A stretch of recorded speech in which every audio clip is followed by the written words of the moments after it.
Hi, I'm eXo. For this video, let's do a status update on where we're at currently with eXoDOS version 6. Getting a lot of questions lately. When's it coming out? Is it out yet? What's the release date? I understand that there's a lot of excitement, especially with all the videos that have come out for it, all the talk about it. I'm glad to see people are interested. I have not withheld the date out of some malicious game. There's been a lot of moving parts. If I commit to a specific day and we get there and it doesn't come out because of something outside of my control, then I'm the one left eating crow on that. I can say with certainty that one of the things I was waiting on just recently happened. I was waiting for the most recent version of Launchbox to come out, as it has some features in it that I needed for the release. We've built in, I've mentioned this before, nested genre listing, and that's in the metadata. And after talking with the guys over there, they were going to target that for the next full release, and they have done that now. So that's one of the big things off my list. I can say today, I spent almost the entire day working on the manual for eXoDOS version 6. A big part of releasing eXoDOS is not just putting thousands of games in a folder with configuration files and adding metadata to the front end. To do a release requires all of those things, but it also requires a lot of testing. There's the master installer. There is the regular installer, but the regular installer has to be tested with games that are on disk, games that have to be downloaded through a light version, the download on demand version, games that have backups, games that don't, games that every permutation that it can handle needs to be tested. Just today I was doing something and I came across a bug that I had fixed prior. It regressed when I fixed something else, so I fixed that today. So there's the installer, there's the launcher, there is the updater, which is hard to test when I have to make a fake update. I have to build the whole process as if I had a real update. I have to run it, make sure it all comes down properly. While all that's going on, Timber, our language pack admin, is taking all of these and converting them and translating them into different languages for the language packs that are going to come out. And then we have to test those and make sure that they run properly. I have to make sure that my updater can handle not only the games that exist currently, but can it handle hypothetical games that have not been added yet that will come in the updater. So in other words, if I update a game and I add it and it comes down in update 1, but then we find out that there was a configuration issue with it and we have to change the configuration, can the updater update a game that did not exist when the updater was released? So there's a lot of hypotheticals. We have to pretend that things are going to break or push things until they break. And we have a fairly small team. I've given access to the version 6 files to pretty much everyone on staff, and that's about 10 or 11 people. A lot of them are busy, though. They have day jobs, they have personal lives, and 2 or 3 of them are pretty busy working on stuff for the release, so they don't have a lot of time to test. So I'm lucky if I can get 2 or 3 people on my staff to go through and run all these things. And now, before anyone asks, it does not help to have people test that are outside of the staff, because we have an entire GitHub for bugs that are within it, but we also have a very long Discord channel for staff to talk about the current status of the project. And if I were to try to recruit testers from the community and bring them over and have them run it, I would spend more time setting them up, getting them going, explaining what to do. How do you, the process to report any bugs to me. It's a challenge because, I think we're used to games these days coming out and they just kind of work, but there's some major issues with them too. And then you get that day 1 patch or you get that week 1 patch. And then it runs a lot better, but there's still issues. And so then they come out with that first month patch. And it's gotten to a point now where if I'm buying a AAA game, there's very few games that I can play day 1 and I know I'm getting the best experience. It's almost better to wait and buy the game later. Or if I do buy the game on day 1, set it down on the table and come back in a month or 2 and then install it and get all the updates and then play the game. Because if I was to really enjoy that game and I plug it in and I beat it in 2 or 3 days, that first patch is going to come out and it's going to fix a bunch of stuff. It might even add things that they didn't get out in time, right? So I've shortchanged myself on a fairly expensive title by trying to play it before it was ready. I don't have that luxury.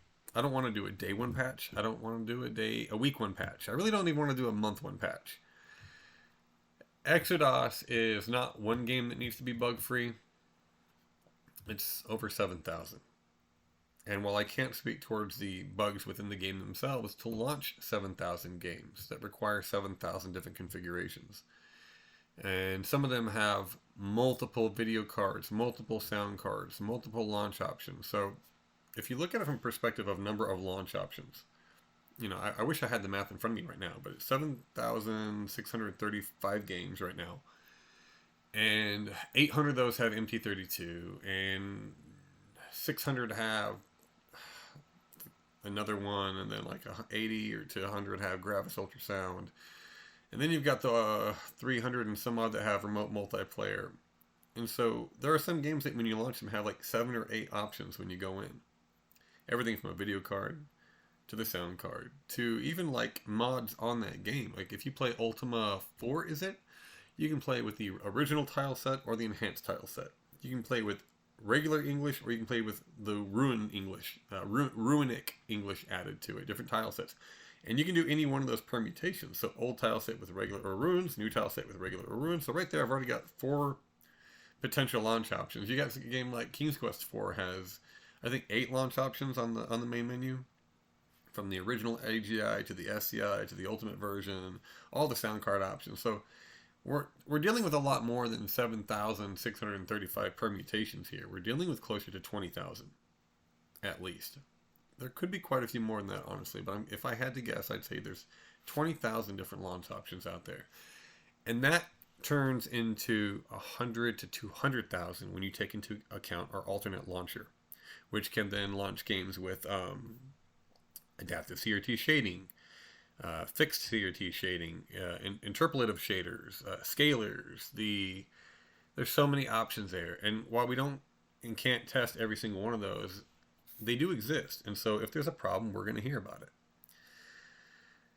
With all that said, the release is coming soon. I am hoping within the next 2 to 3 weeks. And that's about as specific as I can get right now. My next big checkoffs on the list is I need to finish designing the box art. I need to finish the back and the front of the box. But we now have the manuals done. And here's the thing. I need the box art even though I'm not producing the box yet that I'm going to sell.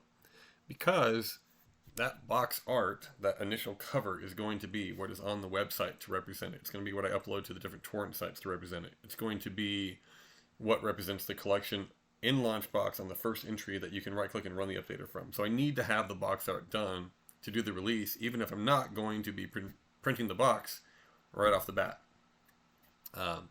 And the box art for me is a huge point of pride. eXoDOS 4 was not super detailed. It was the Doom cover, but I spent a good week taking the letters from the word Doom and changing them to say eXoDOS. And that was not done with some, like, I didn't have a font where I could just type in eXoDOS and it made it look perfect. If you go back and look at that cover, the texture is there. The biomechanics of the bottom half, the metallic glare on the top half. And to do that, I copied and pasted little pieces of all the existing letters of the word Doom, and I split them into thousands of small pieces and then reassembled them to make the word eXoDOS by lots of cutting and pasting. And then going back and smoothing it out with an airbrush. Now, I'm not a graphic designer, so I'm sure someone else could have done it better. But for someone who's not a graphic designer, I did have 2 people take a stab at it. They said, well, I might be able to do a better job than that. And I said, go for it. And they both came back and said, never mind, yours is good. And then with eXoDOS version 5, that was like a month-long process. I probably won't take as long this time because I have a better idea of the process now. But with 5, I took the original cover of Monkey Island, and we decided to make it a homage to adventure gaming. So we changed out faces, we added Easter eggs, we changed references, and by the time it was done, my goal was that anyone who looked at that art or bought a copy of that box could feel like it was hopefully as good as a professional commercial box you could have bought back in the day, both in quality, thickness of the cardboard, the UV printing to make it shiny, but is the art too. I don't want it to look like I went into a Photoshop program and copied and pasted 15 things onto a thing and called it a day and walked off, and here you go, eXoDOS is out. To me, that cover, even though it has nothing to do with the preservation of the games, that's the name.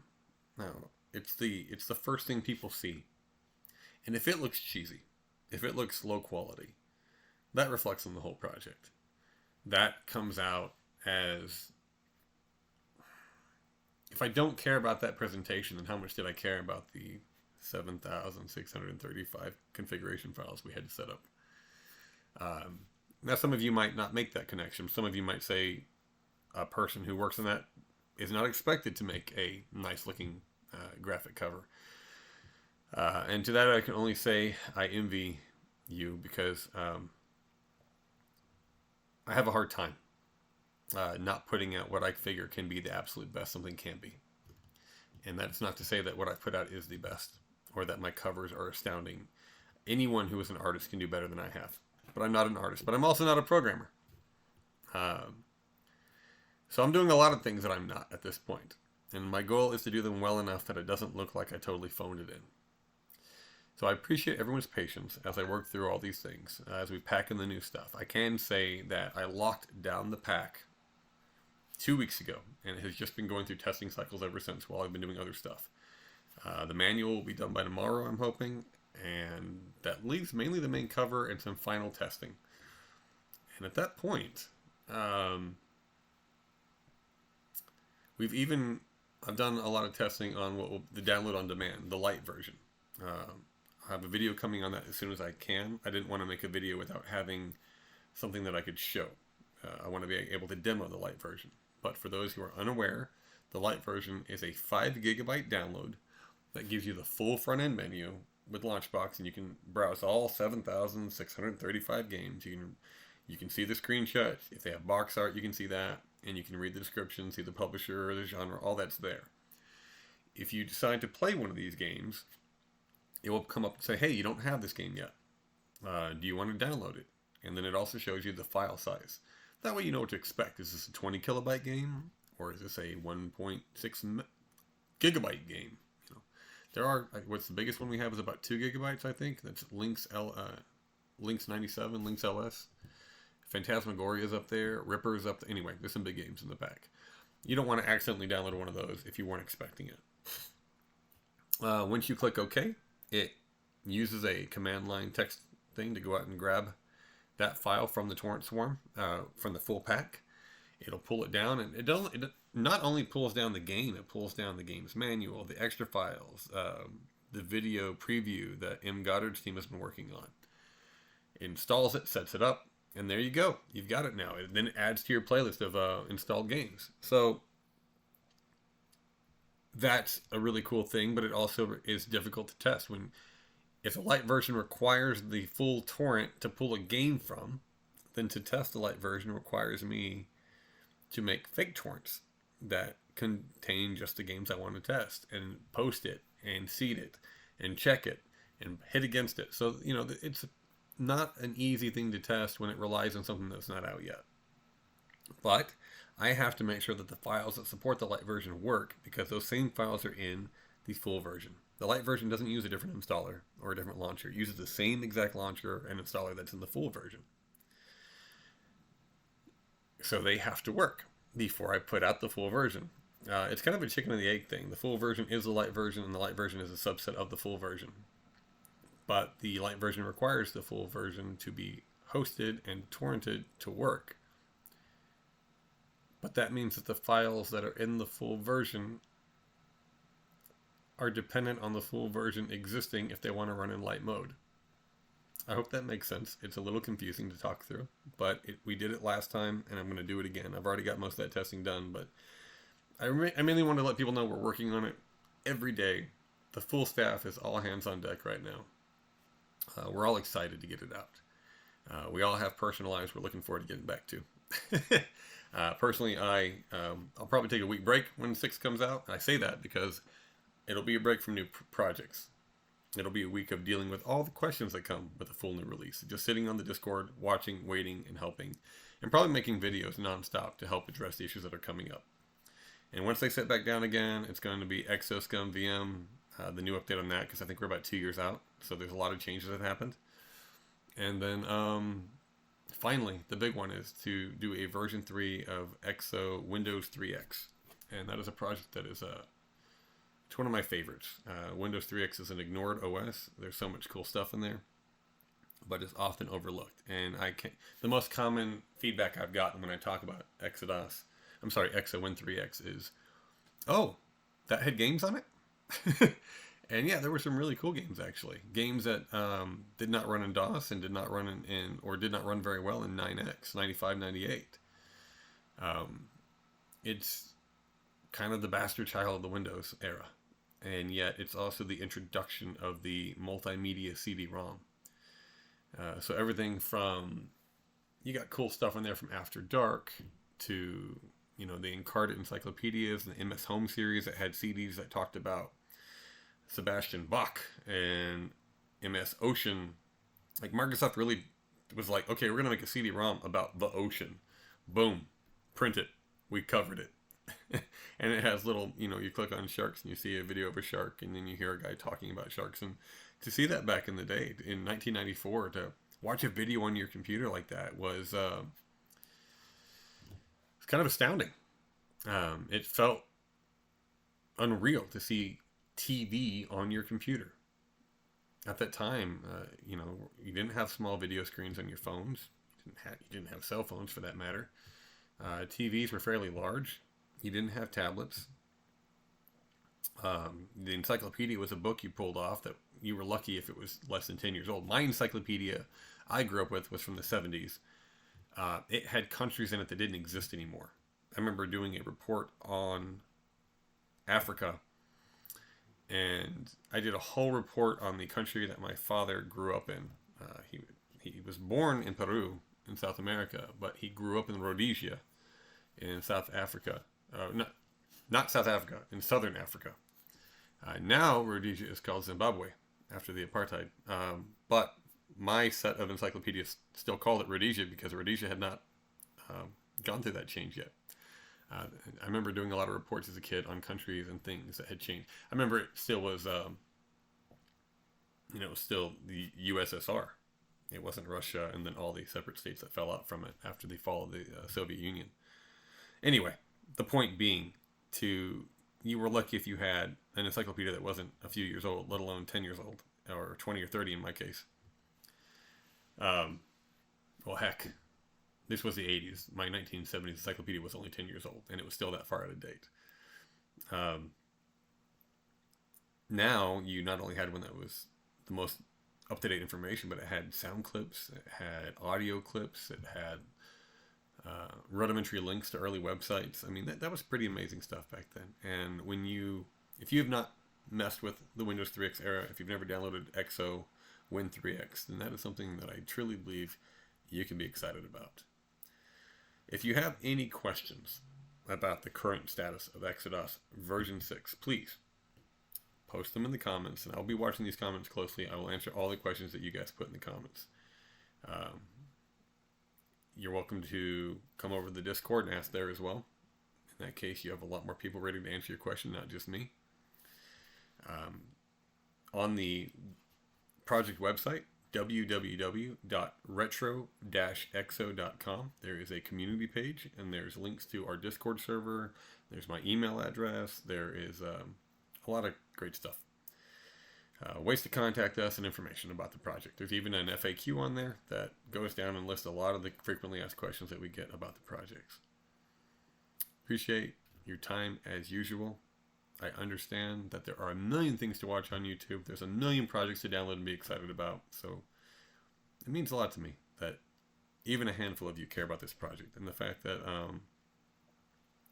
hundreds of people are following the channel, which I know it's pennies in the bucket compared to the big YouTube channels, but this is not a big YouTube channel. This is a guy sitting in his game room talking about a project he's been working on for years. It's a different feel. It's not professionally edited. I've got no problem coughing and then saying excuse me in the middle of the video and not cutting it out. So the fact that a couple hundred people are watching each of these videos is really cool. And I hope that these videos are giving people a new look into a project that either they've just recently discovered or they've been following for years. Have a good one.